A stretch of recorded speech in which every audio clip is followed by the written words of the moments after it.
Bismillahirrahmanirrahim. Alhamdulillahi Rabbil Alamin. Wa sallallahu ala sayyidina wa nabiyyina Abul Qasim Muhammad wa ali tayyibin tahirin ma'sumin. Donc on est un peu plus en détail avec ce qui se passe pour le sabotage. Je vous donne un exemple. Advenons, je mets les mains dans les poches, j'arrive en Belgique.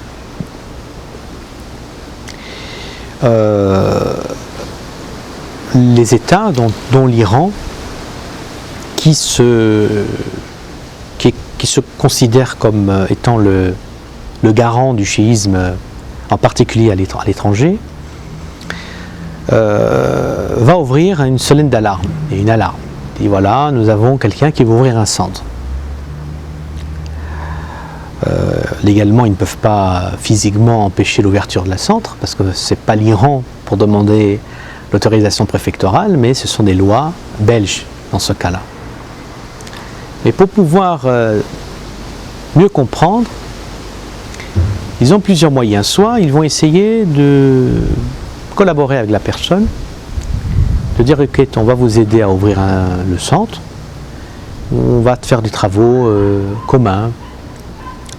Par exemple, pour le Doaï Komel, de temps en temps on viendra chez vous, ou bien on pourra choisir pour vous des chairs, etc. Donc quand il y a une collaboration, c'est plus à l'aise et plus facile d'ouvrir le centre. Des fois non, des fois c'est plus compliqué, parce que si la personne n'est pas du tout au contrôle, donc ils font un travail de découragement. On n'est pas dans les années 80-90 où ils utilisaient l'arme blanche pour impressionner et pour décourager les gens à parler contre les intérêts d'un État, mais ils utilisent maintenant l'argent ou les pressions. J'ai voulu expliquer que par exemple, il faut faire très attention. Que dans le cas par exemple d'un centre que je voulais ouvrir en Belgique, il ne faut absolument pas penser que les gens qui sont en face de moi, face à face, ou qu'ils se disent qu'ils vont prendre en charge mon projet d'ouverture, qui sont des agents. Non, ça ne marche pas comme ça. Ça serait trop facile. Ce sont eux-mêmes des manipulés. Et peut-être 80% des cas, ils ne sont même pas au courant qu'ils sont rentrés dans un jeu d'information et de ministère de l'information, la DST iranienne et marocaine et belge. Donc, ce qu'il faudrait que j'explique, c'est qu'il faut que ce qui se passe, c'est que maintenant il y a un mécanisme de destruction et dans ce cas-là, par exemple, dans mon cas, il y avait peut-être 5 à 8 000 euros que j'avais pu récolter, et en plus de ça il y avait 45 000 euros qui étaient prêts à être déboursés dès que le centre va être ouvert. En dehors de ces 45 000 euros, il y avait donc des prêts qui devaient être donnés pour l'achat de ce lieu. Alhamdulillah que ça ne s'est pas fait, il n'y a eu que 5 à 8 000 euros. Mais ce qui s'est passé, c'est que tout ce système, je l'ai regardé en souriant, parce que j'ai compris que ça y est, c'était un engagement. Les premiers jours après l'installation en Belgique, et j'ai tout de suite compris. Et c'est un coup classique, c'est-à-dire il faut connaître que les services utilisent d'autres personnes qui sont eux-mêmes non iraniens, parce que les services iraniens travaillent avec la DST marocaine. La DST marocaine travaille avec les services belges. Donc tout ceci c'est un jeu. Et qu'en fait les personnes qui sont l'intermédiaire, qui sont vraiment, qui ne se rendent pas compte dans quel jeu ils sont rentrés quoi. Ils jouent un jeu en fait des intérêts d'un État. Évidemment, même si le centre aurait été ouvert, j'aurais préféré ne pas y aller avec toutes les informations qui m'ont été données des services d'un pays occidental, que j'étais obligé de dire ça devient dangereux. Et surtout au point de vue moral de ces gens intermédiaires, au point de vue religieux, au point de vue de leurs antécédents, on m'a été dit qu'il y a eu beaucoup de problèmes et il ne fallait absolument pas s'identifier avec ce groupe de gens. Pareil à Paris, la même chose. Dès qu'il y a un centre qui veut s'ouvrir, il y a un groupe de gens qui se rassemblent et il y a un problème d'infiltration. Donc il y a des gens qui viennent les mains dans la poche, genre très relax, jean, t-shirt. Oui, je suis assez cool, je viens et tout, mais en fait vous voyez qu'il y a des idées djihadistes qui a été manipulées par les services algériens et qui en fait travaillent pour des groupes liés au Hezbollah. Tout est fait pour contrôler, maîtriser et plaquer au sol ceux qui sont potentiellement contre les intérêts de l'État qui a le monopole de la religion à l'étranger. Là, vous allez me dire, oui, mais ça existe, des centres qui ne sont pas du tout avec l'Iran, etc., etc. Oui, ça existe. Mais ils ont un point commun. Ils doivent absolument garder le silence. Aucune activité doit refléter quoi que ce soit d'une manière qui va encourager les gens à se rebeller contre l'Iran. Donc vous allez me dire, oui, mais le centre Khoui n'est pas avec l'Iran. Non, le centre Khoui travaille avec les services anglais et les services iraniens.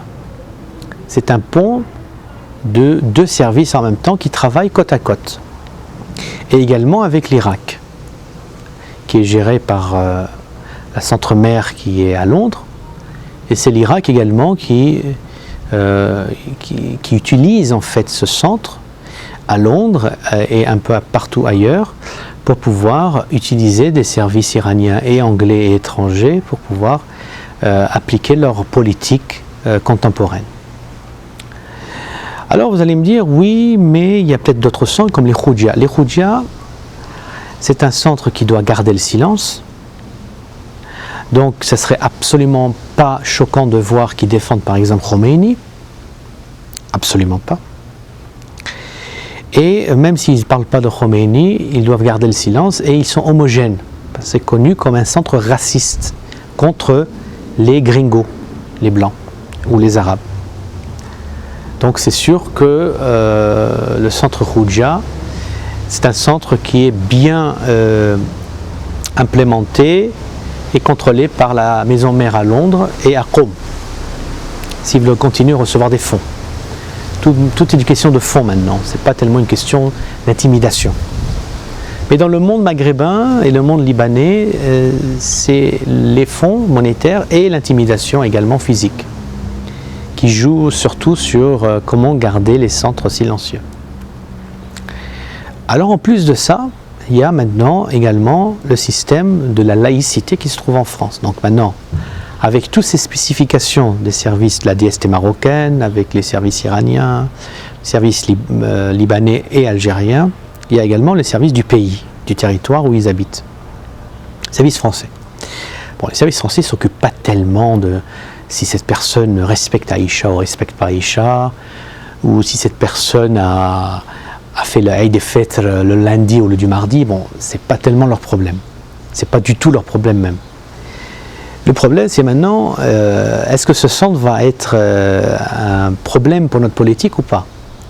Si c'est un centre pro-Iran, ça peut être avantageux, parce qu'il y a des liens diplomatiques, des intérêts pétroliers, donc on les laisse libres de pouvoir avoir un centre à eux, comme les Saoudiens ont leur centre, comme les Israéliens ont leur synagogue, etc. Bon, on contrôle, mais on les laisse libres. Mais ça va être problématique si ce centre, qui est par exemple pro-Hezbollah iranien, va influencer trop de monde. Ils sont tolérés, mais ça ne va pas être tolérable si ce centre va encourager les gens à suivre des idées du Hezbollah, des idées violentes. Si un centre est ouvert qui est contre les intérêts de l'Iran, qui est par exemple laïque, chiite, apolitisé, etc. Bon, c'est aussi un problème, il faut le contrôler. Parce que quand c'est pas contrôlé 100%, il y a toujours des dérapages. Et deuxièmement, si il est très influent, ça va créer un groupe d'opposition contre l'Iran, contre le Liban par exemple, contre les Hezbollah du Liban, et c'est aussi embêtant pour la politique. Donc on ne pourra pas le laisser librement être très ouvert, parce que s'il y a un groupe d'opposition, ça va faire pression encore politique par le pays, par exemple par l'Iran, et à plusieurs reprises on va être demandé d'être fermé ou d'être affaibli, etc. Donc vous voyez, le problème n'est pas un problème facile. Ce n'est pas quelque chose que nous pouvons dire que c'est blanc et noir et que voilà, j'ouvre un centre, je veux faire du mal à personne, etc. Les seuls centres qui peuvent être ouverts et être vraiment tranquilles, ce sont des centres qui suivent la marja'iyya. Ça, c'est le problème. Maintenant, vous allez me dire, oui, quel est le point de la marja'iyya? Quelle est la chose, pourquoi vous parlez de la marja'iyya et quel est le point qui est décisif pour pouvoir ouvrir un centre? Inch'Allah pour la prochaine vidéo, et je vais vous montrer pourquoi il y a des groupes qui essayent d'écraser la marja'iyya et pour quel intérêt la marja'iyya doit être remise en question. Allahumma salli ala Muhammad wa ali Muhammad. Assalamu alaikum wa rahmatullahi wa barakatuh.